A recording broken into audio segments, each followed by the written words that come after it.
Praise the lord. ప్రభు అయిన యేసుక్రీస్తు నామంలో మీ అందరికీ మా హోసన్నా మినిస్ట్రీస్ తరపున హృదయపూర్వకమైన వందనాలు తెలియపరుస్తున్నాను. దేవుని సన్నిధి ఈ దినమంతా మీకు తోడై ఉండుగాక.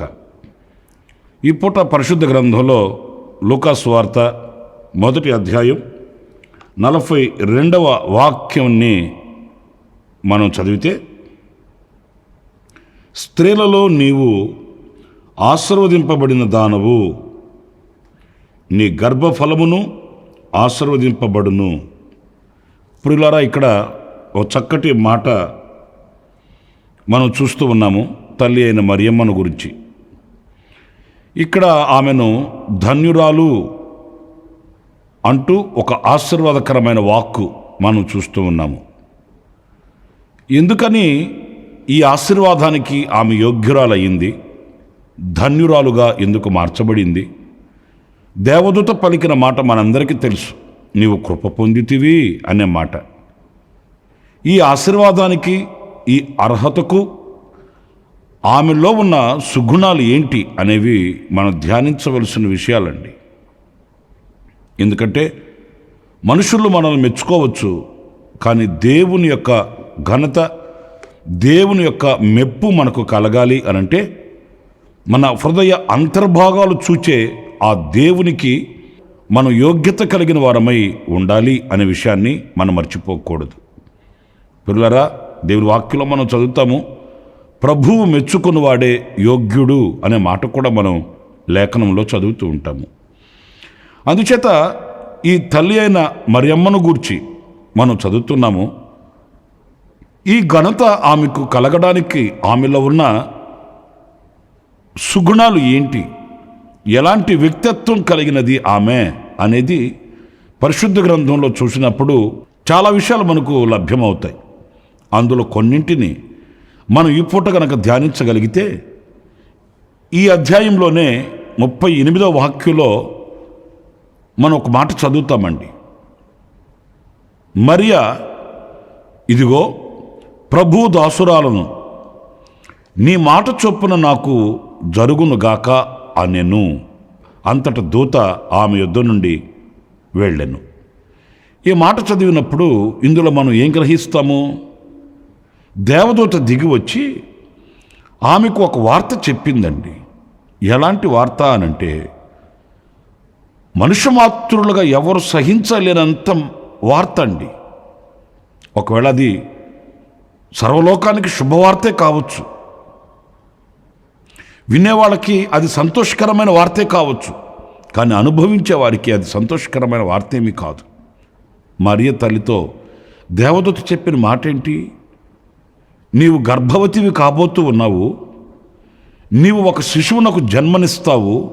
ఈ మాటలు విన్నప్పుడు పురుల కాస్త ఆలోచిస్తే చాలా ఇరుకైన మార్గం అది, క్లిష్టతరమైన అనుభవం అది.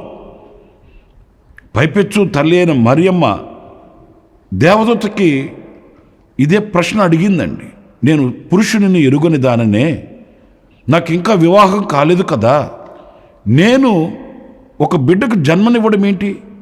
ఆశ్చర్యం కాదంటారా? పురులారా, ఒక్కసారి మీరు ఆలోచించండి. ఈ వార్త వినగానే గుండె పగిలిపోయే వార్త. ఎందుకంటే రేపటి రోజున సమాజంలో తిరగాలి, లోకంలో బ్రతకాలి. మనమేమి వేరే లోకంలో లేము. మరి అదే ప్రజల మధ్య సంచరించాలి. అయినపోయిన వాళ్ళ ఎదుట, రక్త సంబంధికులు ఎదుట, బంధుమిత్రాదులు ఎదుట ఎలా ముఖం చూపించాలి? నాకు దేవదూత దిగి వచ్చి ఇలా చెప్పిందంటే ఎవరు నమ్ముతారు? ఈ ప్రశ్నలన్నింటికీ మనసు నిలయంగా నిలబడుతుంది.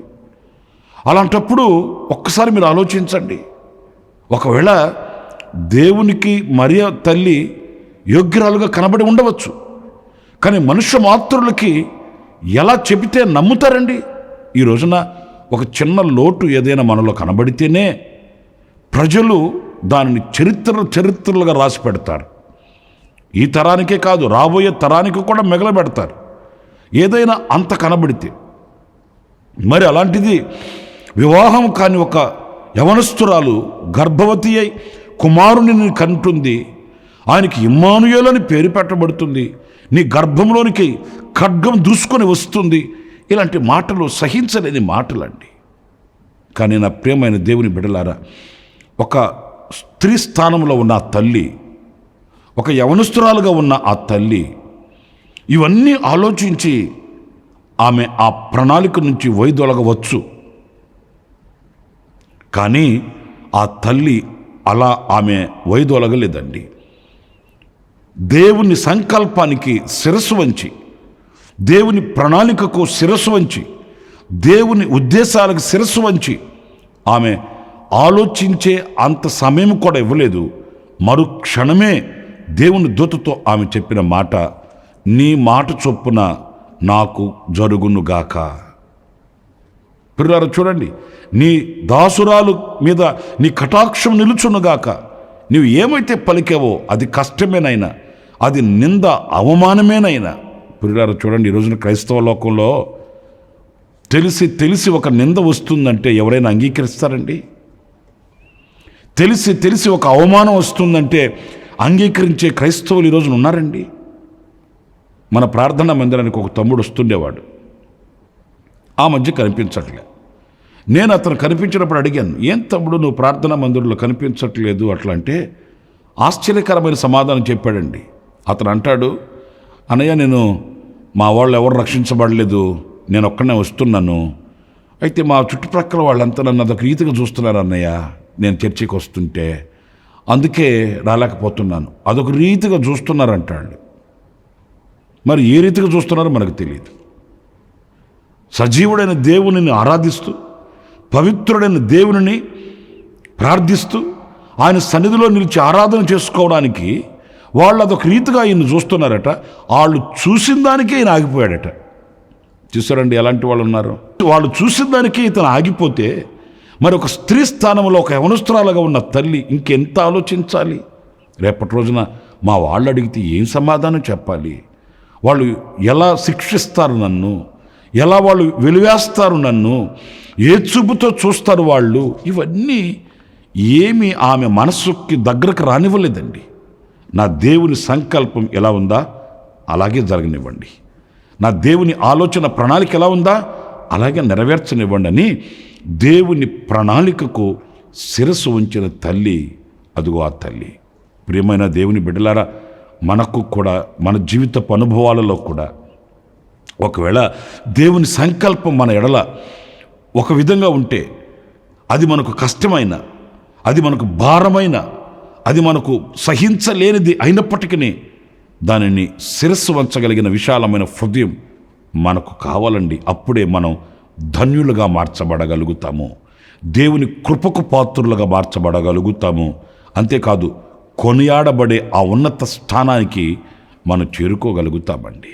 అంతేగాని సుఖాలలో ఆయనతో అంటుకట్టబడి ఉండి, సుఖంగా ఉన్నప్పుడు ప్రార్థన యందు బలపరచబడుతూ, కాస్త మనకు దేవుని సంకల్పం మనకు కష్టతరమయ్యే సమయాన దూరమైపోవడం కాదు, క్రీస్తు సరళతల నుంచి వైదొలిగిపోవడం కాదు. కానీ ఏ స్థితి అయినప్పటికీ నా దేవుని సంకల్పం నాలో నెరవేర్చబడాలి, నా దేవుని చిత్తం, నా దేవుని ప్రణాళిక నాలో నెరవేర్చబడాలి అనే మంచి విశాలమైనటువంటి హృదయం కలిగి మనం ఉండాలని ఈ వాక్యం చెప్తుందండి. మరొక మాట నేను మీకు జ్ఞాపకం చేస్తాను. ఇదే మొదటి అధ్యాయంలో 46వ వాక్యం కూడా చదివితే అక్కడ ఏమి రాయబడి ఉందంటే, అప్పుడు మరియా ఇట్లనెను, నా ప్రాణము ప్రభువును గణపరుచుచున్నది, ఆయన తన దాసురాలి దీన స్థితిని కటాక్షించెను, నా ఆత్మ నా రక్షకుడైన దేవుని యందు ఆనందించెను. ఆమె రెండవ స్వాభావికమైన అనుభవాన్ని మనం గమనిస్తే, ఇక్కడ నా ఆత్మ నా రక్షకుడైన దేవుని యందు ఆనందించెను, ఆయన తన దీన దాసురాలి యొక్క దీనస్థితిని కటాక్షించెను. అంటే దేవుడు ఆమెకు తమ చిత్తాన్ని ప్రత్యక్షపరిచాడు, ఆయన చిత్తానుసారమైన మార్గంలో నడుస్తుంది. ఇప్పుడు ఆమె ఆ స్థితిలో ఆనందిస్తుందంట. ప్రియమైన వారలరా, మనకు లోకంలో ఆనందాన్ని కలిగించేవి చాలా కోరుకుంటుంటాం మనం, మనకు ఆధిక్యతను కలిగించే వాటిని చాలా అపేక్షిస్తుంటాం మనం.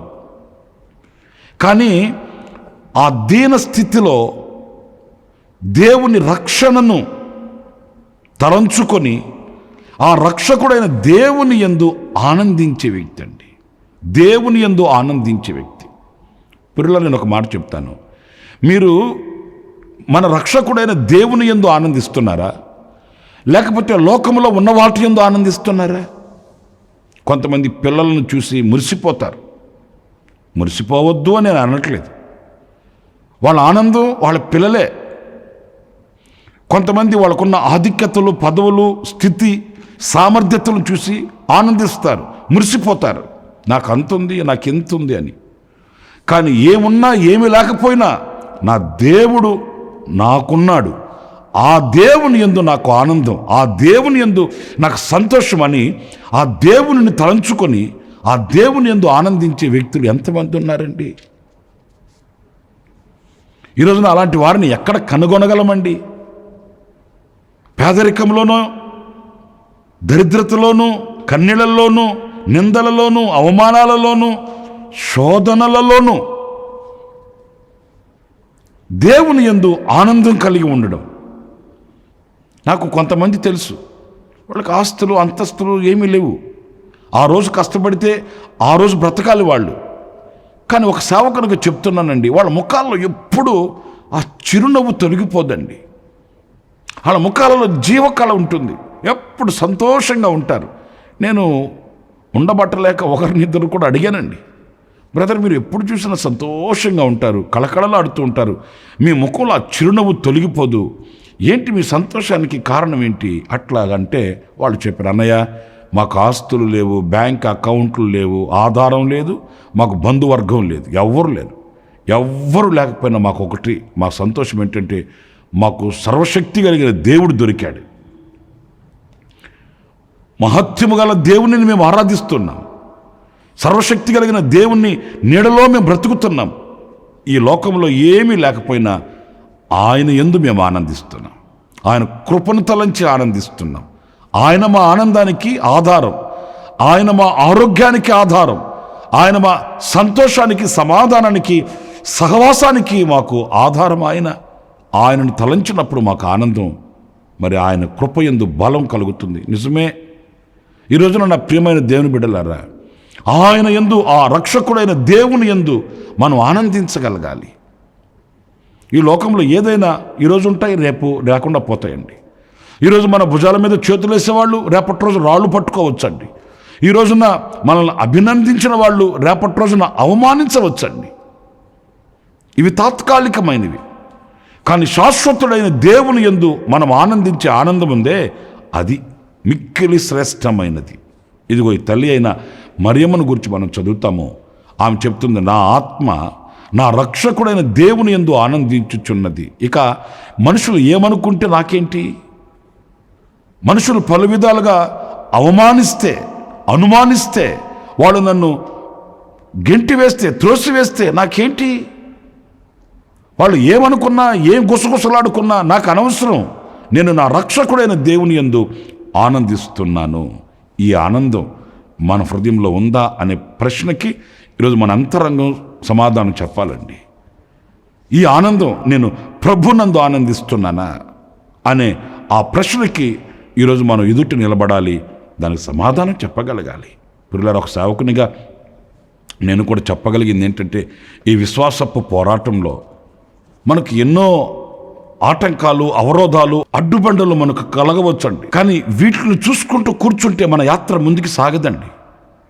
మనం ఆధ్యాత్మికంగా ఎదగలేమండి, ముందుకు వెళ్ళలేమండి.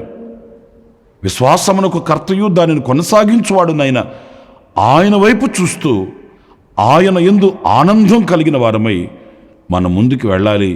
అది మన జీవిత ఆశయంగా మనం మార్చుకోవాలి. అప్పుడే మనం ధన్యులుగా మార్చబడగలుగుతాము, కృప పొందిన వారంగా మనం మార్చబడగలుగుతాము, ఉన్నతమైన ఆధిక్యతను మనం పొందుకోగలుగుతామనే విషయాన్ని మనం మర్చిపోకూడదండి. పరిశుద్ధ గ్రంథంలో మరొక మాట కూడా నేను మీకు జ్ఞాపకం చేస్తాను.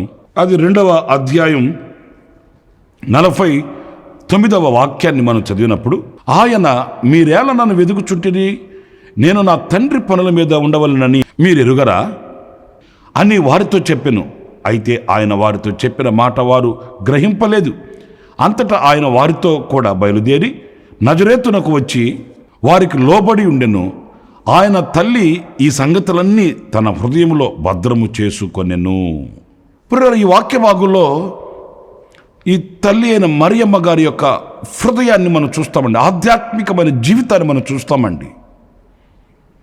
ఆమె ఎలాంటిది అనంటే, జరుగుతున్నవన్నీ ఆమె కనులారా చూస్తూ ఆమె హృదయంలో వాటిని భద్రపరుచుకొని ఆమె కాచుకొని ఉందట. దేవదూతలు ఆమెతో పలికిన మాటలు ఆమె మనసులో ఉన్నాయి. ఆయనను గూర్చి ప్రవచించిన ప్రవచన వాక్కులు ఆమె హృదయంలో ఉన్నాయి. అంతేకాదు, ఈ సన్నివేశంలో ప్రభువు ఆమెతో అంటున్నాడు, నేను నా తండ్రి పనుల మీద ఉండాలని మీరు ఎరుగరంటమ్మా అన్నప్పుడు ప్రియులారా, ఆ మాట ఆమె హృదయంలో పదిలపరుచుకొని, వాస్తవమే, ఈయనను గూర్చి ప్రవచనాలు ఎలా ఉన్నాయి కదా, దేవుని దూత ఈయనను గూర్చి వ్రాయబడిన మాటలు నాతో చెప్పింది ఇదే కదా అని ఆ మాటల్ని ఆమె హృదయంలో పదిలపరుచుకొని భద్రం చేసుకుందంటండి. ప్రియులారా, చూడండి, ఒక మాట, ఆమె హృదయం దైవ కార్యాలతో నింపబడినదండి. మరి మన హృదయం అనేక విషయాలకి మన హృదయంలో తావు ఉంటుంది. అనేక విషయాలు మన హృదయంలో చేర్చుకుంటాము. కానీ దైవ సంబంధమైన కార్యక్రమాలకి మన హృదయంలో తావు ఉండదండి. అనేక విషయాలని ఆసక్తిగా తెలుసుకుంటాము. ఇక్కడేం జరుగుతుంది, అక్కడేం జరుగుతుంది, ఈ దేశంలో పరిస్థితి ఎలా ఉంది, ఆ దేశంలో పరిస్థితి ఎలా ఉంది, అమెరికాలో ఎలా ఉంది, లండన్లో ఎలా ఉంది, మన దేశంలో ఇలాంటి వార్తలు ఎన్నో ఆసక్తికరమైన వాటిని అపేక్షించి హృదయం నిండుగా మనం నింపేసుకుంటామండి. అదే సందర్భంలో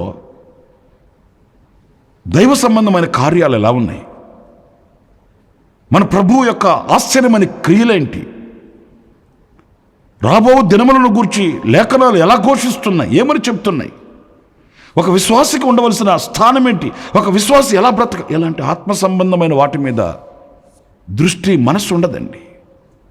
ఒకవేళ నాలాంటి సేవకులు ఎవరో ప్రకటించి బోధించినా కూడా విని విడిచిపెట్టే వాళ్ళు ఉన్నారే, కానీ ఆ విన్న మాటల్ని హృదయంలో పదిలపరుచుకొని భద్రపరుచుకొని ఆ మాటలతో తమ జీవితాన్ని గడుపుకునే వ్యక్తులు ఈ రోజున అరుదైపోతున్నారు అని చెప్పడానికి సందేహం ఏమీ కూడా లేదండి. వినుట మట్టుకు విన్నారేమో, కానీ అది హృదయంలో భద్రపరచుకోవట్లేదు, అది హృదయంలో నిలబడట్లేదు, ఆ క్రియా సాధకం కనిపించట్లేదు. నా ప్రియమైన దేవుని బిడ్డలారా, అందుకే దేవుని కృపకి మనం పాత్రులం కాలేకపోతున్నాము, ఉన్నతమైన స్థానానికి వెళ్ళలేకపోతున్నాము, ధన్యులుగా ధన్యకరమైన జీవితాన్ని మనం అనుభవించలేకపోతున్నామనే సంగతి వాస్తవం అండి. ఎప్పుడైతే ఆ దైవ కార్యాలని హృదయంలో పదిలపరుచుకొని భద్రపరుచుకుంటామో ఆ దైవ కార్యాలు మన విశ్వాసాన్ని కట్టి లేపుతాయండి. ఆ దైవ కార్యాలు మన విశ్వాసాన్ని బలపరుస్తాయండి, మనకు నిరీక్షణను పుట్టిస్తాయండి. అంత మాత్రమే కాదు, ఓర్పును, నేర్పును, సహనాన్ని మనకు కలిగిస్తాయి ఆ దైవ కార్యాలు. ఈ రోజున ఆ దేవుని యొక్క శక్తి కలిగిన క్రియల్ని హృదయంలో పదిలపరుచుకొని వాటి చేత నడిపించబడిన వ్యక్తులము మనమందరం కావాలి. అందులో కలిగే రమ్యకరమైన బ్రతుకుని, ధన్యకరమైన జీవితాన్ని మనం అనుభవించాలని దేవుని వాక్యాన్ని బట్టి నేను వినిపించుకుంటున్నాను. అలాంటి కృప దేవుడు మనందరికీ అనుగ్రహించాలని ప్రార్థిస్తున్నాను. తలలు వంచండి, కళ్ళు మూయండి. ఆశ్చర్యకరుడమైన తండ్రి, జీవాధిపతి, మీకు వందనాలు నాయన. ఈవేళ తల్లి అయిన మరియను తలపోసుకుంటూ కొన్ని విషయాలు మేము నేర్చుకుంటూ వచ్చాము. మీ సంకల్పానికి శిరస్సు ఉంచిన వ్యక్తిని, మీ యందు ఆనందించని వ్యక్తిని, మీ మాటలు మీ క్రియలను హృదయంలో పదిలిపరుచుకునే వ్యక్తి తల్లి అయిన మరియ అని మేము తెలుసుకున్నాము. ఆ మార్గంలో మేము కూడా నడవడానికి మీ యందు ఆనందిస్తూ మీ ప్రణాళికకు శిరస్సు వంచి మీ మాటలు మీ క్రియలు హృదయంలో పదిలిపరుచుకొని మేము విశ్వాసపు యాత్రలో కుడికాయను ఎడమకాయను తొలగక గమ్యం చేరుకోవడానికి మీరు మాకు కృపను అనుగ్రహించమని మమ్మల్ని మీ చేతులు సమర్పించుకుంటూ యేసు నామములో ప్రార్థించి వేడుకొనుచున్నాను తండ్రి. Amen, amen. ప్రభు మిమ్మల్ని దీవించి ఆశీర్వదించును గాక. విశేషమైన కృప నా దేవుడు మీ అందరికీ అనుగ్రహించునుగాక. ఆమేన్. ప్రతి దినము ఈ అనుదిన కృపాను సందేశాల కొరకు, ఇంకా మరిన్ని ఆత్మ సంబంధమైన సందేశాల కొరకు ఈ మా యూట్యూబ్ ఛానల్ ని సబ్స్క్రైబ్ చేసుకోండి. Pastor Ramesh ministries.